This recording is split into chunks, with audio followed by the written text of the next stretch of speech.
Gandang hapon po. Andito kami ulit ngayon sa ospital. Pinabalik na po kami dito, kasama ko po si Shasha. At nang malaman po namin kung yung vitamins ay tutuloy pa po kasi yung pinanggamot po sa kanyang pananakit ng ulo, panglalabo ng mata ay 10 araw lang. Kaya ngayon po ay bumalik na kami para makausap po si Doc. Dahil yung last time na punta po namin dito ay wala si Doc, may emergency po. Kaya ngayong pagbalik namin, nandito na siya. Yung may tatanong po namin kung tuloy-tuloy ba yung kanilang ipapainom na vitamins para po sa kanya.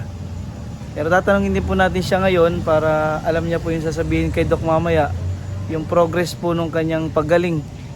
Dahil hindi naman po natin pwede siyang pabayaan dahil kaka-opera pa lang po niya.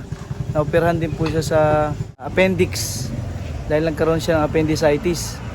So iba pa po yung sa ulo niya na nalalabo yung paningin niya, nang nahimatay siya, may insidenteng nahimatay siya. Kaya tatanungin natin siya ngayon kung ano po yung nararamdaman niya pagkatapos po ng 10 araw na ininom yung gamot.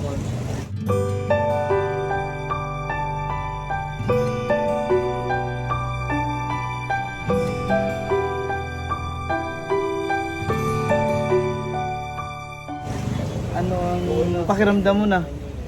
Ayos naman na po. Wala na po akong nararanasan na panlalabo ng paningin o pananakit po ng ulo.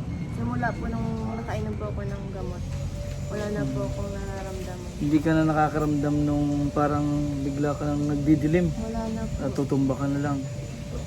Wala na po akong nararamdaman simula Hindi ka naman na nagpupuyat ano? Dapat eh... Maaga po Umayag na puyat. nakakatulog dahil po sa mga vitamins na iniinom po.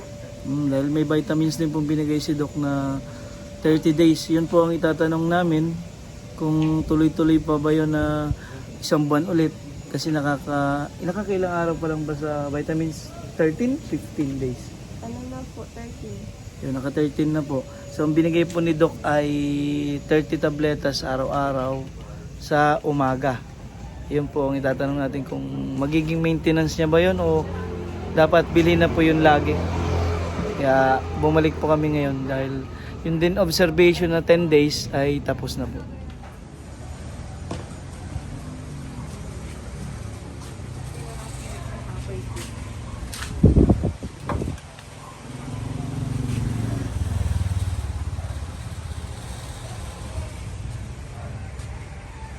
Lucia Ann sa Punggan. Ano last BP niya ay 110/80. 7.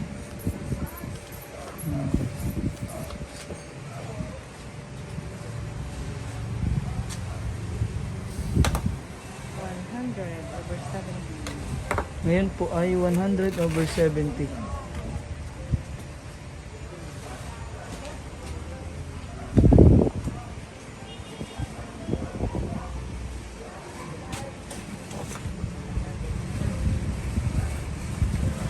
Diretso na po siya, Ma'am Pedok, no?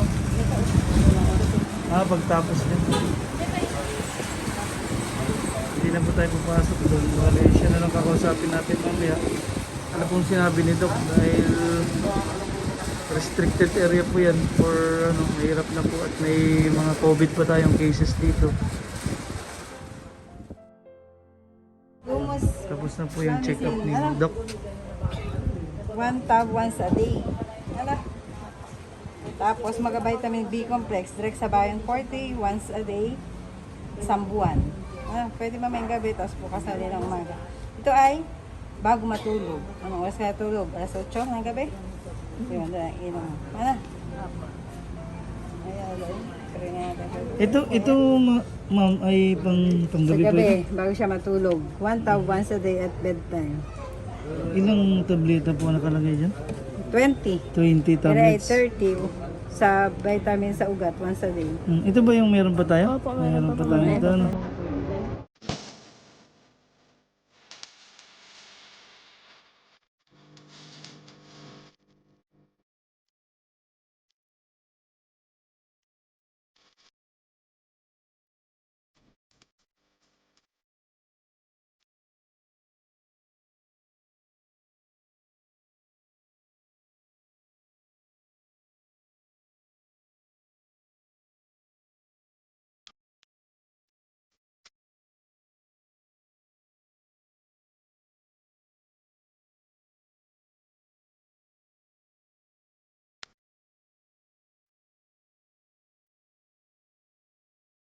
Dito muna tayo sa tabi, ano?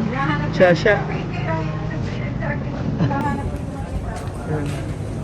Dito muna kami ni Shasha. Anong sabi ni Doc sa iyo?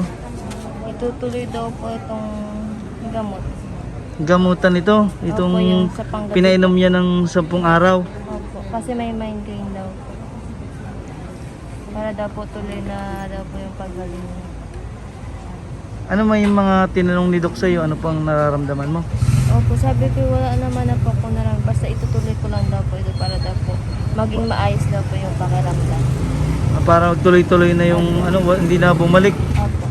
Yung migraine o nahihimatay ka, ano? Opo. Tinuloy pa rin pala nung ano. Ito yung lagi ay panggabi. Opo. Fluomoresin. Tapos yung B-complex na vitamins, tuloy-tuloy din ano. Meron pa tayo nito, Meron 20 pa po. tablets. Ah, hindi Ano pa po pala. po? 17. Nakaka 13 days na po siya dito sa vitamins. Bale ito po, bibili ulit tayo ng 20 peraso sa butika dito sa katabing ng hospital. May butika na ho dito. 20 peraso na fluomoresin. Para po magtuloy-tuloy na pa rin pala. Kala ko ay vitamin B complex na lang ibibigay. Wala na bang ibang tinanong si Doc doon sa loob? Wala Habang na tinatanong ka kung ano bang mga Wala nararamdaman na po, yun lang mo? po yung tinanong niya kung sumasakit pa daw po, kung may nararamdaman pa daw po panlalabo. Sabi ko naman po, wala na po simula po nung uminom ako ng gamot. Naman mo ng fluomoresin. Apo. Sinabi din ba niya pagkatapos ng inumin natin to babalik ba ulit ng Wala na po hospital? sinabi. Basta tuloy na lang natin Opo, itong gamot. tuloy lang. Pag naubos ito, okay na. Yun lang, katatapos lang po namin ng check-up ni Shasha. At yun po ang mga sinabi ng doktor. Ituloy-tuloy po yung vitamin na B-complex para po sa mga ugat-ugat niya at fluomoresin sa pananakit sa ulo para hindi na po bumalik yung kanyang nararamdaman na sakit na ganun. Pero yung ano mo, sa sugat mo, nga pala, yung sugat inoperahan din po siya sa ano appendix. Ano, kumusta yung pakiramdam sa loob? May sumasakit ba sa loob? Wala po. Wala naman po siyang, wala po akong nararamdaman na pananakit po. Yung sa tiyan mo, lagi mo ba sinusuot yung binder? Dapat, Nilaban ko po. huh? Nilaban ko po. Nilabhan mo. Basta yung lagi mo suotin Opo, ha? lagi ko po sa Yung binder para safe ka kung may biglaan kang hilahin o iwasan yung magbubuhat-buhat, pero at least suot mo yung binder, nakakatulong kasi yun. Baka yung tahi sa loob ay yun ang pinakadelikado eh. Okay na yung sa labas-labas, kita mo agad eh. Opo. Pero yung loob na biglang bumuka yung tahi, yun ang delikado. Mga bata po ay napag-iwanan po doon yung anak ni Manong Rod, ano? Kaya nakasama po namin siya dito sa ospital. Sana po ay tuloy-tuloy pa rin po yung pag-alalay natin at pagtulong kay Shasha dahil wala pong ibang mag-iintindi sa kanya. Na operada pa po siya kaya hindi pa rin siya makapaghanap buhay. Maliliit yung mga bata, hindi pa mo iwan kung saan dahil nandito muna sila nag-apartment bago po makapunta dun sa mansion na lilipatan nila para makapag-aral ka na rin.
Bye.